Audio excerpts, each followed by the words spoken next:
Assalamualaikum warahmatullahi wabarakatuh. Perkenalkan, kami dari kelompok 2 akan mempresentasikan tentang penggunaan obat pada ibu hamil.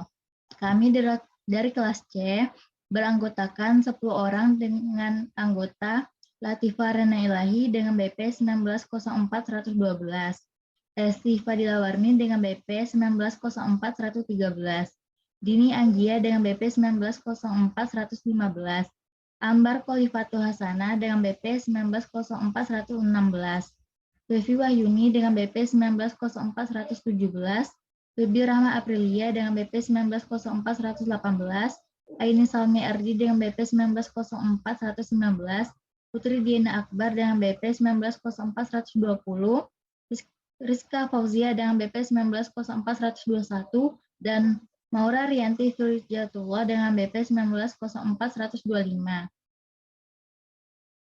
Untuk PPT pertama akan dibacakan oleh Fevi.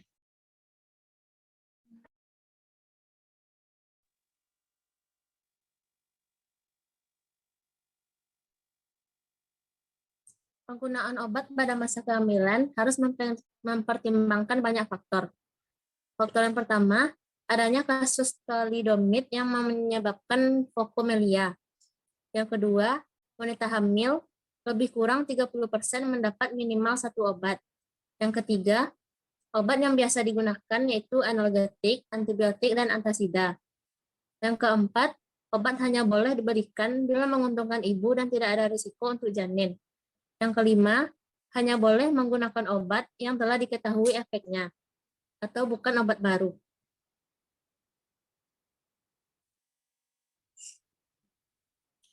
Faktor fisiologik dan farmakokinetik pada kehamilan. Yang pertama, absorpsi, melambatnya waktu pengosongan lambung dan muntah. Yang kedua, estrogen dan progesteron meningkat, mempengaruhi aktivitas enzim hati dan meningkatkan ekspresi beberapa obat. Yang ketiga, volume plasma, curah jantung, filtrasi glomerulus meningkat 30% sampai 50%, mempengaruhi kadar plasma obat. Yang keempat, lemak tubuh meningkat.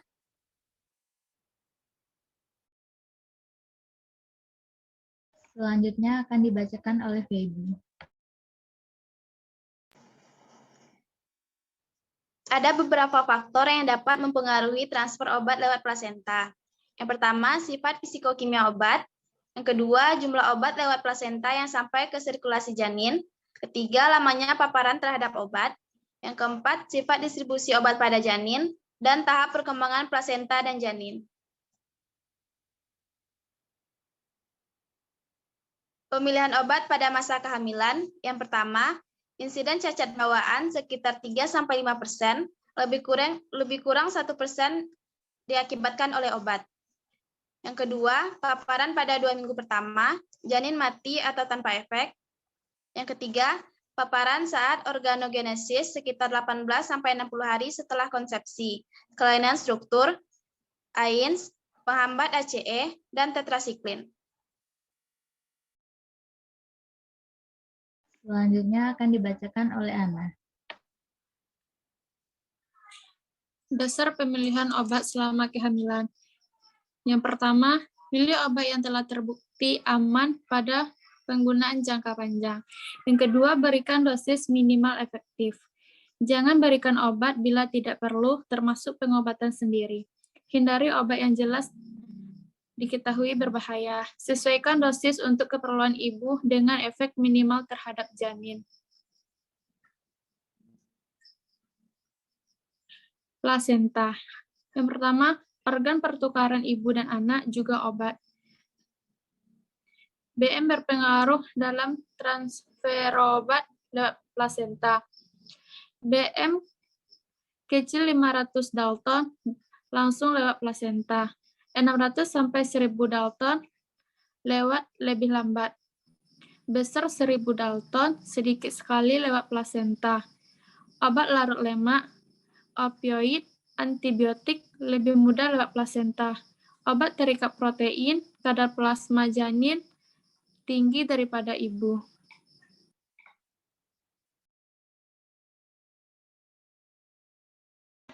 Selanjutnya akan dibacakan oleh Aini.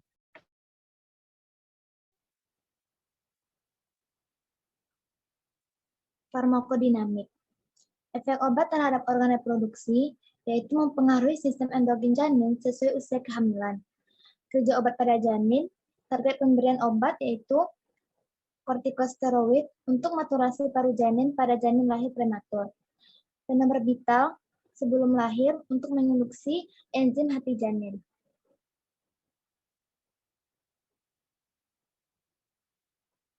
Selanjutnya, efek toksik pada janin. Yang pertama, penggunaan opioid kronik, yaitu menyebabkan ketergantungan. Penghambatan ACE menyebabkan kerusakan atau gagal ginjal pada janin dan pada wanita hamil. Thalidomid menyebabkan efek karatogenik. Dan vitamin A, isotretinoin, dan etretinat menyebabkan terotogen kuat sehingga menyebabkan cacat bawaan.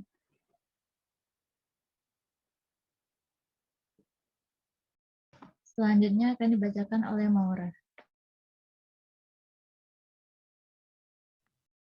Selanjutnya ada keamanan obat pada kehamilan. Yang pertama ada kategori A, yaitu penelitian menggunakan kontrol pada wanita tidak memperlihatkan risiko pada janin bila diberikan pada trimester pertama.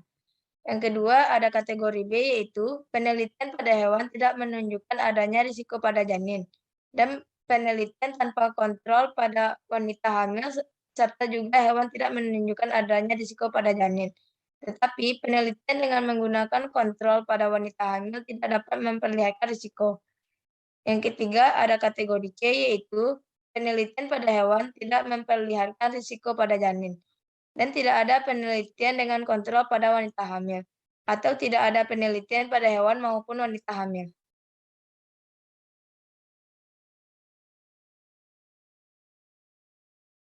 Selanjutnya ada kategori D, yaitu positif adanya risiko pada janin. Tetapi ada situasi di mana perlu pertimbangan untung dan risiko. Yang terakhir ada kategori X, yaitu pasti ada risiko yang dibuktikan pada penelitian dengan hewan cobaan ataupun manusia, atau pengalaman pada manusia. Risiko jelas lebih berat dari keuntungan bila diberikan pada wanita hamil. Selanjutnya akan dibacakan oleh Ambar. Selanjutnya, beberapa obat yang harus dihindarkan pada kehamilan. Yang pertama, salisilat. Mengakibatkan memperlambat kelahiran, meningkatnya pendarahan pada persalinan, penutupan dini ductus arteriosus. Yang kedua, ada benzodiazepin, bibir sumbing, trimester pertama. Depresi SSP pada trimester 3. Selanjutnya, diazepam, memperlihatkan gejala putus obat. Selanjutnya, litium, gangguan jantung pada trimester pertama. Isotortinioin, kraniofacial, gangguan SSP dan jantung. Tetrasiklin, pewarnaan gigi, abnormalitas rangka. Selanjutnya ada anti kanker, teratogenik. Androgen, gangguan genitalia, fluoroquinolon, kerusakan tulang, dan thalidomid teratogenik. Selanjutnya akan dibacakan oleh Eci. Selanjutnya, pengaruh kehamilan pada berbagai organ atau keadaan. Saluran cerna. Yang pertama, konstipasi, contohnya makanan berserat, minum banyak. Kedua, reflux esofagitis atau GERD. Ketiga, mengubah gaya hidup. Keempat, diet. Kelima, bila perlu, contohnya antasida, ranitidin atau simetidin, sukralfat. Yang keenam, natrium bikarbonat dan Mg trisilikat tidak boleh.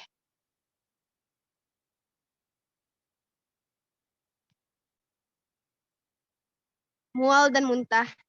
Yang perlu atur makan. Kedua, disiklomin atau AH1, skopolamin.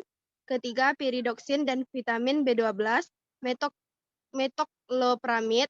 Keempat, dexamethasone dan prednisolon efektif untuk hiperemesis gravidarum untuk bibir sumbing. Selanjutnya, diabetes mellitus.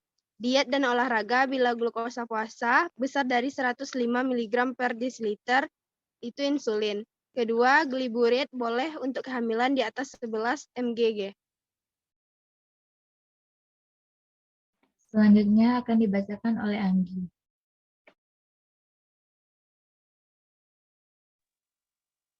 Hipertensi, aman, yaitu metil dopa dan labetalol. Magnesium sulfat harus dihindari kecuali untuk preeklamsia. Diazoxid, nimodipin, dan chlorpromazin harus dihindari. Trombobolifena, heparin BM rendah. Warfarin tidak boleh karena perdarahan, malformasi hidung, dan gangguan SSP. Rinitis alergika dan asma yang boleh itu albuterol. Asma persisten yaitu beta-2 agonis, kerja panjang, dan kortikosteroid inhalasi misalnya beclomethasone dan budesonide. Cromolin intranasal antihistamin itu menyebabkan rinitis alergika. Epilepsi. Jangan beri benzodiazepin, karbamazepin, fenobarbital, fenotoin, dan asam valproat.